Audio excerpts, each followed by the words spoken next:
Brunch. That's how we say brunch. Here's to the ladies who say basic with their lunch. Be a queen. Be a boss.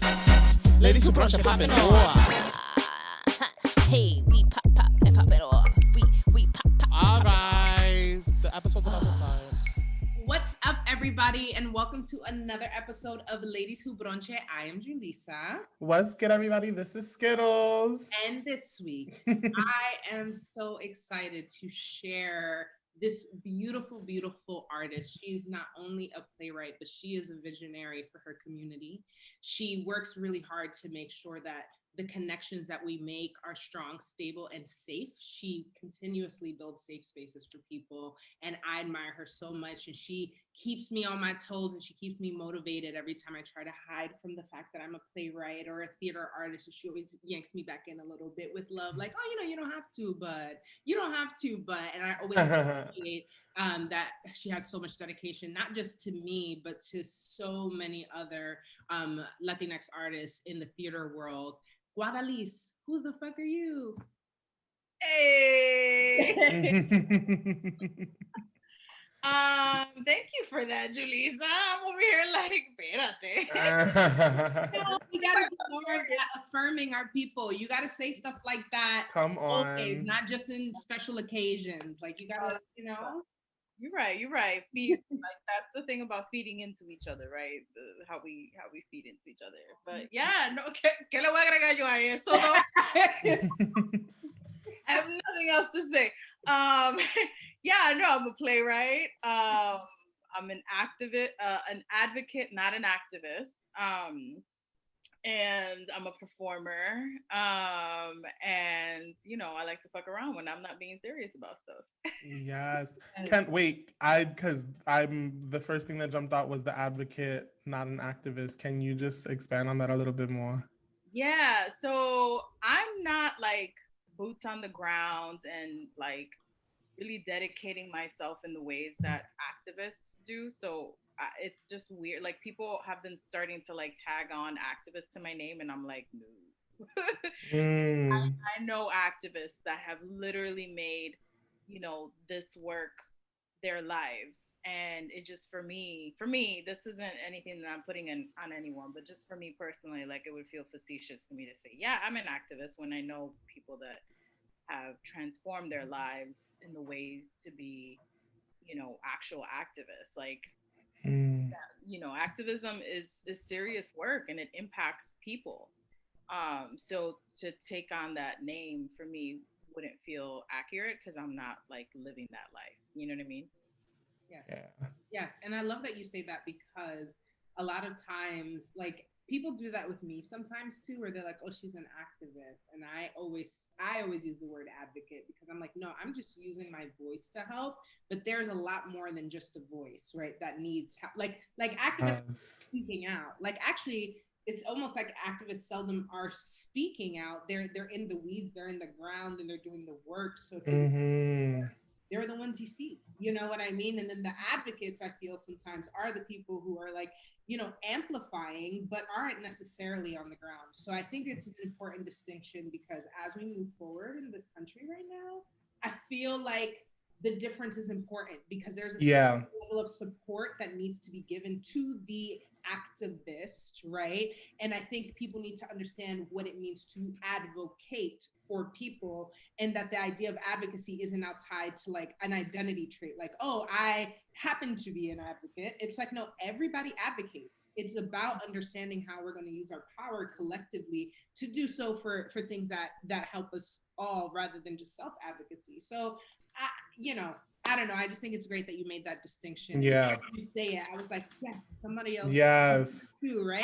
I had never heard anybody say that. So that's why I was like, oh, like, pause. Well, it makes me think of like Tarana Burke and the whole Me Too movement, where it's like all of a sudden, like she literally had dedicated her life to this work. And she all of a sudden became like, not the most visible person. Like the ways in which activists should actually be leading movements and should be the voices of reason that we listen to. And again, it's not because I think sometimes people get discouraged when you hear that, and it's not to discourage folks. I think it's for me especially, it's to be clear on who's leading movements. And I think that's very much a thing of activists leading movements and advocates playing, you know, co-conspirators and supporters and contributing their voices, their money, and all the, you know, your whatever you have access to, you're contributing that to this movement.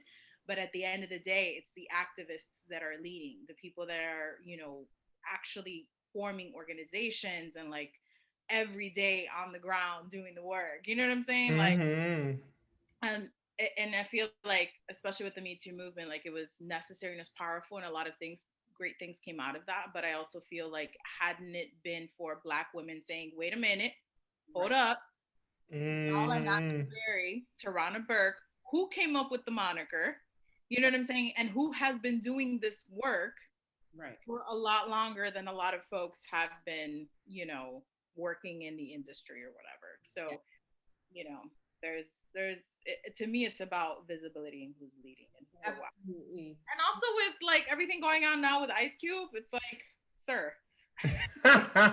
50 Cent. I don't know if you guys heard about 50 Cent. 50 Cent. There's a picture of both of them with the Trump But hats. that's a Photoshop picture. That's okay. But but the point is not that it's Photoshop. The point is that now they can utilize your image and you to seemingly be of their support.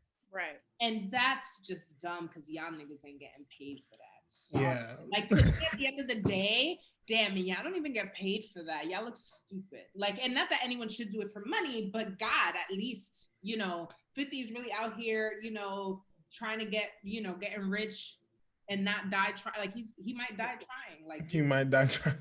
Scared of some fucking taxes. Like, literally, that's what it's about. And I just think it just speaks to how wealth can transform people, and it's not about leaving the hood. It's about your interest, your self-interests change. You know, you think, oh well, I'll funnel my funds into the community directly, so that's how I make up for the fact that I know they get fucked over, so that I don't get fucked over as a rich person. You know what I mean? And it's you're selling out. Like, you know what I'm saying? Like, it just feels like such a. I mean, I don't know. I'm riddled with anxiety sometimes when I write pieces that I'm like, I don't want to sell my community out. How is this gonna look? Right. You know, so I'm just like, so you're just gonna sit up here and like support a man that has vocally stated that his disdain, and not just that, like in New York City, like you ask any New Yorker, they know that man is racist. Yeah, Trump is racist. Like any New Yorker. You know what I'm saying? So I just, it's wild times, y'all. Yeah, it's wild times, but like, you know, just to cement the point around advocate versus activist, I think that what we saw with the Black Square thing that happened was a really big example of a moment. This dynamic of because now it's not just an advocate in the sense of like, oh, little old Julissa and Ladies Who Brunch posted it. It's like somebody who had a call to action that really moved numbers in the thousands. I'm not saying millions because I can't quote, I don't know if that's true, but definitely in the thousands, like just rushing to put up Black squares, and the advocate says it's a smart social media strategy to take over social media, and the activist says no, dum actually what you're doing is you're clogging the line for us, because actually the news doesn't cover us, so this is the outlet we use, and because hashtags now, all they're going to start Black squares, and now how we're trying to report things in real time, right? Didn't come from a bad place, right? Like, I don't believe that the people who put together the Black Square thing and it got misconstrued, like different people had different interpretations of it, and like it became messy, but it was a really, you know, like it could have potentially been a really dangerous situation if the anarchy, or not the anarchy in terms of like people like doing things wrong, but in the sense of like this explosion of emotions that was happening in the street and the police being so aggressive that they kind of really did need those outlets, and it could have gotten really, really messy. And who's to say it didn't? Who's to say there are certain moments and things that didn't get overlooked because of that, you know? But I think the more that we are open to having this conversation about the distinction between the two, and that we begin to self-identify the distinctions among our actions, the more we can get on the same page about how we want to be. I think a lot of it is strategy. Like, Yeah. I think that's the main, to me, that's the main difference, where if someone comes up to me, they're like, so what do you think are the things that the community needs to be implemented? And I'm like, that's not my area of expertise. It's like, I don't have the strategies for that, because it's not something that I'm like experienced in, or have like a backup of actual working knowledge. And like, even with the blackout thing, right, with the blackout squares, it's like there was a strategy behind that, but when you take that away from the hands of activists and everyone gets involved in a way that is more of to participate, it loses the strategy. And the same thing with like the Lebanon black and white pictures that all of a sudden everybody was posting. It's like it completely lost its original intention, which was to, you know, bring awareness to femicide in the Middle East. And it became this thing of like, you know, women, a glamorous black and white picture. A glamorous black and white picture. I mean, it was still like cute, right? It's like women uplifting women, and you nominate other women, and that was cute. But when you go from femicide to it being about glamour shots, it's like, yeah. and strategy failed. I was gonna say, and it's just strategy failed, but no, not necessarily ill will intended. And I think that piece right there, like the internet is not a safe space for people to have that conversation. It's either people are very vocal about how dumb everyone is for falling for this internet fad shit, or you're saying, hey, let me fucking live. It's social media. I'm in a pandemic. Like, fuck. I'm just trying to participate. I was just following the instructions. You know, and I feel like there was I just remembered that day because I ended up participating and I didn't know. And then later I was like, oh, let me change my caption. Like, yeah, like let somebody try to read my caption and see, oops, actually it's about this. But I self-corrected, right? And there was a moment of that, but there was a lot of like, before that moment came, and if I was somebody else, or if I had to, that would like turn me off. And then, you know what I mean? I feel like a lot of our divide just comes from miscommunication of intention. You know what I mean? And I think we just need to have a little grace for ourselves so that we can get on the same page, so that we can fuck shit up together, you know? Fuck shit up together, yes. So let's get into our brunch questions. Yeah, so Guadalis, while we're fucking it up together, and you go out to brunch with your ladies, what is your favorite brunch bebida? Ooh, I have like 3. Okay. Yeah. Are we ranking them most favorite to least favorite? I think it depends on my mood. Okay. Very Pisces. Are you a Pisces? Yeah. Are you no, Pisces? I'm actually. Okay. Well, it's a very Pisces thing to say. It depends on my mood. Pero mira, I am a Virgo, but I think I'm a Pisces rising. Okay. Cancer moon. Wow. I forget which one. I'm a Virgo, Earth, right? Surrounded by water. So my rising and my moon are both water signs. I don't know what any of that means, but does anyone really know though? No, I know there are mad people that know, but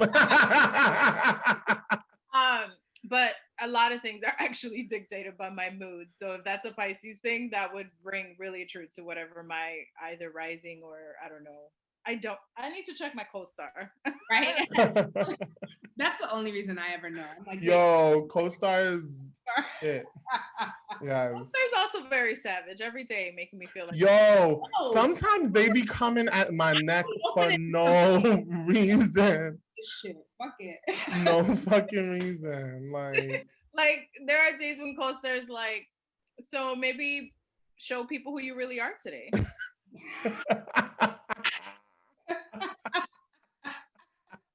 Or it's really not all about you.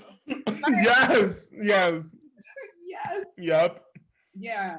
Yeah. They're savage as hell. Oh man. But I need it. Sometimes I need it. So her around. But I would say mimosa is always like a go-to because I feel like you have to be ridiculous to fuck up a mimosa.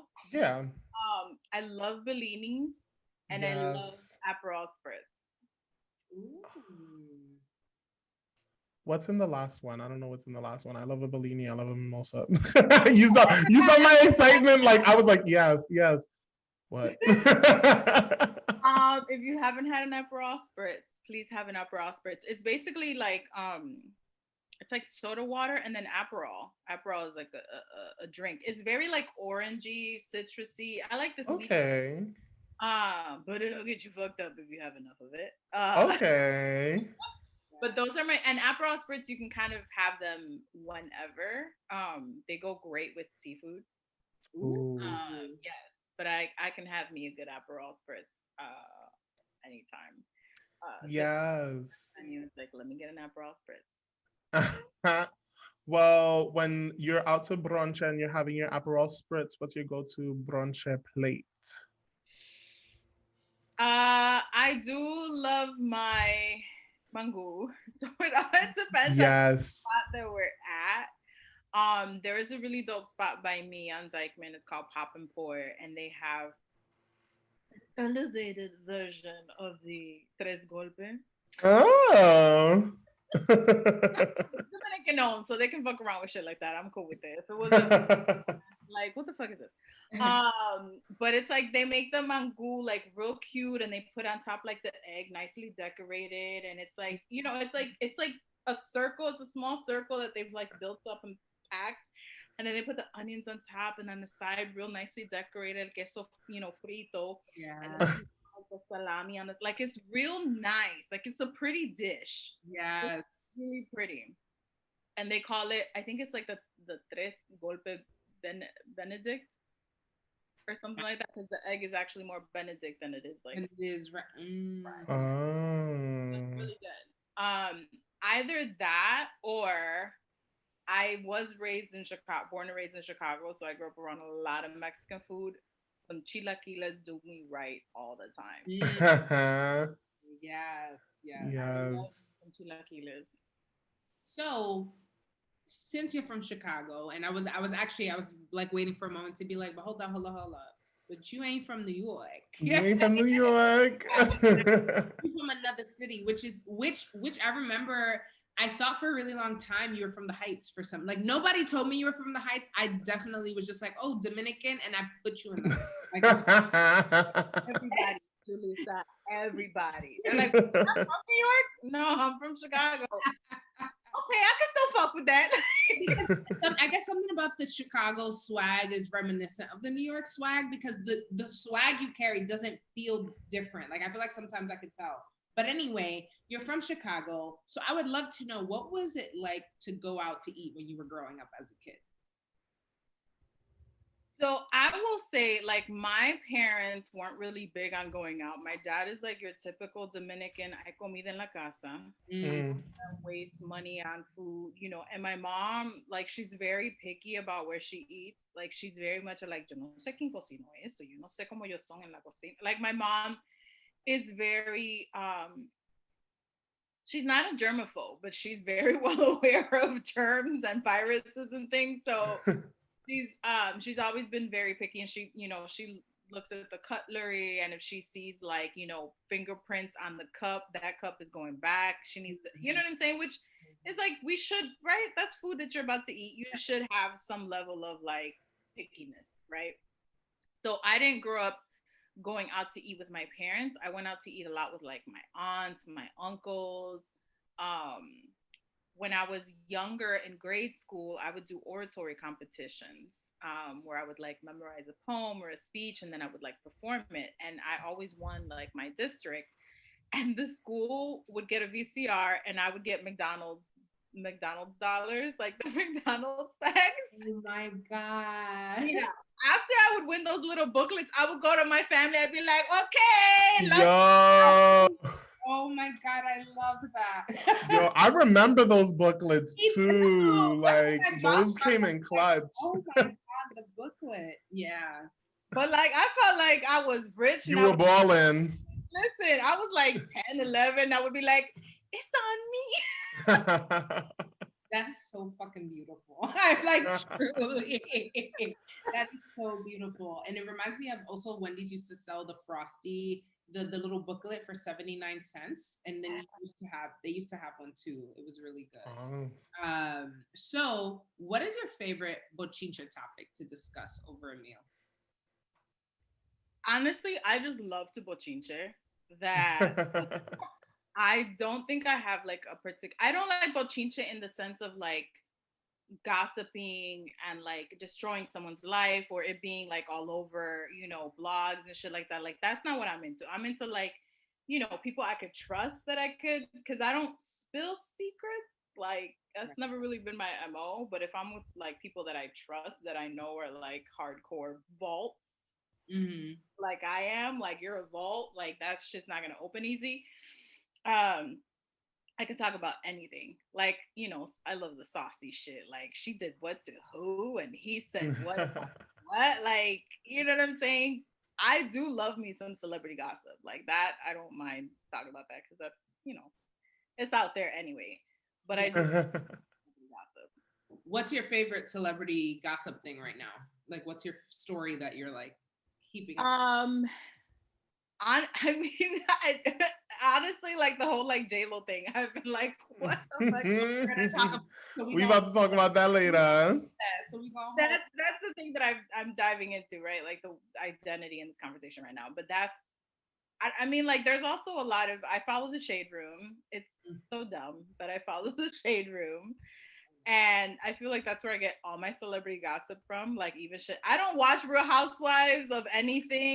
We always know what's going on. These girls, like these, like I don't know if they're rapper girls or whatever. These younger girls, I just they're always on video and dancing at clubs and boyfriend and know who she was in the picture. And I'm like, I don't know who any of these people are, but I know everything that's going on. Exactly. I also follow Cardi B, so same. Cardi. So, and hers is not more bochincha. Like hers is like concern. Like I genuinely have concern. Damn, she got back with Offset. I was at her. I was like, girl, I was hoping you would lead by example. Yeah. Follow. Like, and I was ready to considering my shit. I was ready for her to like step into that, like, I don't need a man to da-da-da, because she literally had him the entire time for her whole, most of her, well, not really. Yeah. But most of her career, the majority of her career, like her popular, like her being out. Yeah. So I was ready for her to really step into that. And she just didn't. She's also so like, I feel like one of the things that I really love with her is that she's so much like the girl next door. Mm-hmm. When I say the girl next door, I'm talking about my hood, the girl next door. Yeah. Mm-hmm. You know what I'm saying? And it's like, I have a friend who's also a huge fan of her, and she posted something that was really dope that I'm like, that's why I'm not mad at her. Because it's like she is a regular person that just wants to be with someone. She also has a child, like all the no. You know what I'm saying? That's why I was so invested in it. Yes, but also she's a loyal woman. Like, ¿cuántas madres, tía, prima tú tienes that will stick to that man because that's someone that she's already formed a relationship with? She's loyal. She has a kid or has some type of connection with this person. And honestly, like, it probably won't be until she's like, I don't know, 35 that she's like, okay, yeah, I'm done. Yeah, I just wanted her to do it now and prove it. Yeah. I mean, I respect it. Listen, I get it. I'm that girl. I'm the girl who goes back too. So I know. But I needed her to show me that we could fucking do it now, that we not going back no more. Like I really, I feel you. I think there's also the thing of having like these really toxic, because I think that's a toxic relationship that she's in. I don't know about it being abusive. Nah, yeah, I don't get abuse vibes. Yeah, but toxic, yeah. It's like one of those things where it's like, this is something that she learned when she was here, when she was here with us, and she took it into her old world. Like old habits die hard. Like yeah. I mean, she also, like, when you really look at her story, there's like so many systems of, toxicity that she like took herself out of or that she was part of, and that's such a learning what is it, like like a growing pain. And Mm-hmm. again, like she's young, Mm-hmm. you know, like she's still in her 20s and she's living her life and doing all these things, but you know, I'm rooting for her. Like, Yeah, same. you know, I'm sure she'll get it together in that sense. But in the meantime, it's like, oh girl, Yeah. Yeah. oh girl. I can go on forever about all this shit.